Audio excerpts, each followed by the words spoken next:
Bienvenidos y bienvenidas a este nuevo video. Vamos a aprender a determinar la fuerza sísmica o fuerza resultante de la acción sísmica. Recordemos que el tipo de estructura que puede verificar sísmicamente un maestro mayor de obras es similar al que tenemos en este gráfico, donde vemos dos niveles, planta baja, planta alta, fundaciones, un entrepiso rígido y una cubierta flexible. Nosotros determinamos un centro de masas que lo hemos visto y lo hemos marcado en las plantas y ahora lo vemos en una vista lateral. Este centro de masas está ubicado en la mitad del espesor de una losa y ese es el punto en donde va a estar trabajando o donde va a estar aplicada la fuerza sísmica que reemplaza al sismo. Cuando al edificio se le aplica esta fuerza, aparece una deformación similar a la que está marcada en línea de puntos. La fuerza sísmica la podemos determinar con la siguiente fórmula. Fuerza sísmica igual al coeficiente sísmico total por la carga gravitatoria total de la construcción. En la página 22 del Código de Construcciones Sismo Resistentes de Mendoza podemos encontrar la fuerza resultante de la acción sísmica, la fórmula de la que hablamos y cómo determinar cada uno de estos componentes. Vamos a determinar la carga gravitatoria total Q con el método aproximado.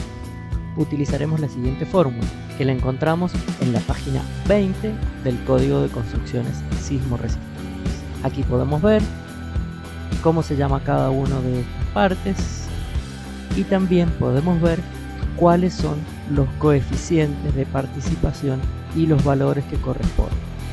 Lo que tenemos que hacer es leer cada uno de estos puntos para ver cuál de estos valores es el que nosotros podemos utilizar para nuestro caso. Para determinar la carga permanente G, vamos a utilizar los coeficientes que vemos aquí y que han sido determinados en estudios realizados a construcciones existentes. O sea que podríamos determinar la carga permanente para la planta alta multiplicando el coeficiente 0,8 toneladas por metro cuadrado por la superficie de planta alta. Y allí tenemos la carga permanente de la planta alta. Lo mismo haremos con la planta baja, 0,9 el coeficiente en toneladas por metro cuadrado por la superficie de planta baja. Recuerden trabajar siempre en unidades homólogas. En este caso, la superficie en metros cuadrados para que podamos simplificar este metro cuadrado que está en el denominador con el metro cuadrado de la superficie y la carga permanente me dará en toneladas. De esta manera puedo determinar la carga permanente de planta baja y de planta alta. Tenemos que tener muy presente que la carga gravitatoria total, representada con la letra Q mayúscula, se determina para la parte de la estructura que se considera en movimiento. Hay una parte de la estructura que la consideramos solidaria a la fundación. Si vemos aquí la deformación que se produce en la estructura una vez que aplico la fuerza sísmica, puedo ver que en el punto de contacto con el suelo no hay deformación. Esa deformación es muy pequeña hasta que ya empieza a hacerse un valor mucho más grande y en la parte de la cubierta aquí tenemos un desplazamiento bastante grande. Entonces podemos hacer una simplificación para el cálculo y decimos que en esta altura señalada no hay prácticamente deformación. O sea que esta parte de la estructura que está pegada, por decirlo de alguna manera, al suelo, no se va a deformar ante una fuerza sísmica. El resto de la estructura sí se va a deformar. ¿Cuál es esa altura donde consideramos que no se va a deformar? es la mitad de la altura del muro portante. ¿Se acuerdan que el muro portante tiene una altura h que incluye la viga de entrepiso y la viga de fundación? Bueno, la mitad de esa altura o la mitad de la planta baja. Entonces vamos a considerar, repito, que la mitad de la planta baja está solidaria con el suelo, pegada al suelo y no se va a desplazar. El resto de la estructura sí. Entonces, cuando voy a determinar la carga Q, la tengo que determinar para esa parte de la estructura que sí se va a deformar. O sea, el peso de esta línea hacia arriba. Esta es la parte de la estructura que sí le tengo que considerar y calcular la carga gravitatoria total. La vamos a determinar como la carga gravitatoria de planta baja por un lado y carga gravitatoria de la planta alta por el otro. Al final los vamos a sumar. ¿Cómo determino cada una? Bueno, la planta baja ya dijimos que solamente la mitad de la planta baja lo vamos a considerar en este cálculo. Entonces sería la carga permanente dividido 2. En la planta baja no consideramos cargas accidentales, pero sí en la planta alta consideramos no solamente la carga permanente que terminamos de calcular, la de aquí arriba, más esta carga accidental, pero multiplicada por un coeficiente de participación. ¿Qué quiere decir? Que si hay una carga accidental, no siempre va a estar trabajando toda la carga accidental. En momentos va a trabajar partes de esa carga accidental. ¿Cómo lo determinamos? Sabemos de hormigón armado o de análisis estructural que las cargas accidentales pueden ser de 100 kilogramos por metro cuadrado para azoteas inaccesibles, de 200 kilogramos por metro cuadrado para azoteas accesibles y de 300 kilogramos en el caso de bibliotecas, por ejemplo. En el caso nuestro, que es el caso que vamos a considerar generalmente, esa carga accidental es de 200 kilogramos por metro cuadrado. El coeficiente de participación de la sobrecarga accidental lo tengo que elegir entre estas 4 opciones. Habrá que leer y ver cuál es el que encaja en mi cálculo. Dependiendo de las características de nuestra estructura, será el valor que vamos a elegir. Reemplazando en esta fórmula la carga accidental y el coeficiente de participación junto con la carga permanente, tenemos la carga Q de la planta alta. Sumados con la planta baja, tenemos la carga gravitatoria total de toda la estructura. Volviendo a la primera fórmula, para determinar la fuerza sísmica, ya sabemos cómo determinar la carga gravitatoria total de la construcción. Y en este momento ya lo debemos haber calculado. Quedaría por determinar el coeficiente sísmico total. Para ello, tenemos que volver al código, en página 22, donde vimos que se encuentra la fórmula que vamos a utilizar, y aquí me dice cuál es el valor o la fórmula que tengo que utilizar para determinar el coeficiente sísmico total. En la fórmula podemos ver la multiplicación de varios coeficientes cuyos nombres están representados aquí. El primero, el coeficiente de zona, coeficiente de destino, coeficiente de estructura, coeficiente de influencia del terreno.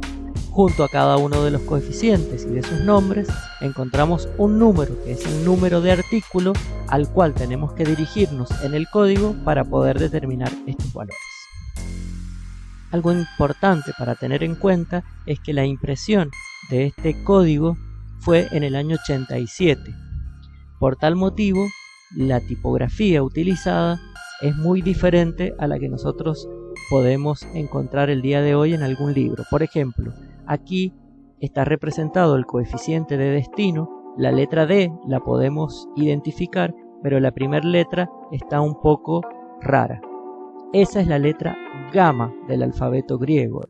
Lo mismo que en el coeficiente de estructura, donde vemos la letra gamma y la letra E. Vamos al artículo 4.1 donde podremos determinar el coeficiente sísmico. Fíjense, tenemos que leer todas las opciones y elegir la que corresponde a nuestra estructura. Tenemos la zona de elevado riesgo sísmico, cuyo valor es 0,3, y en esa zona están incluidos los departamentos que podemos leer aquí. Luego tenemos la zona de riesgo sísmico intermedio con otro valor, y tendremos que leer si nuestra estructura, nuestra vivienda, está en alguna de esas zonas. El coeficiente de destino lo podemos determinar en el artículo 4.2. En este artículo podemos ver que se clasifican las estructuras según su destino. Vamos a encontrar el grupo AE, el grupo A, el grupo B y el grupo C. Tendremos que leerlos a todos y determinar en cuál de los grupos está incluida nuestra estructura, y a partir de allí, cuando determinemos el grupo, vamos a poder determinar el coeficiente de destino que corresponde a nuestra estructura. Ahora veamos qué pasa con el coeficiente de estructura en el artículo 4.3. La determinación de este coeficiente lo haremos a través de esta fórmula, donde estas letras son gamma E, gamma de vinculación y gamma de ductilidad. Leemos atentamente cada uno de estos términos para luego poder elaborar el audio. Veamos entonces el coeficiente de vinculación. Tenemos varias opciones de coeficientes, las cuales tenemos que leer para determinar a cuál de ellas corresponde nuestra estructura. Lo mismo pasa con el coeficiente de ductilidad. Tendremos que leer cada uno de los puntos para ver en cuál de las opciones está nuestra estructura. Para ello tenemos que recordar todos los puntos vistos anteriormente, si utilizamos muros portantes o no, si tenemos losas, cubiertas livianas, la zona de emplazamiento de nuestra obra, etcétera, etcétera. Una vez que encontré el coeficiente de vinculación y el coeficiente de ductilidad correspondientes a la estructura que estoy verificando, los multiplico y voy a obtener el coeficiente de estructura, gamma E. El siguiente coeficiente es el de influencia del terreno. Veamos el artículo 4.4. Aquí podemos ver tres tipos de terreno: tipo 1, tipo 2 y tipo 3.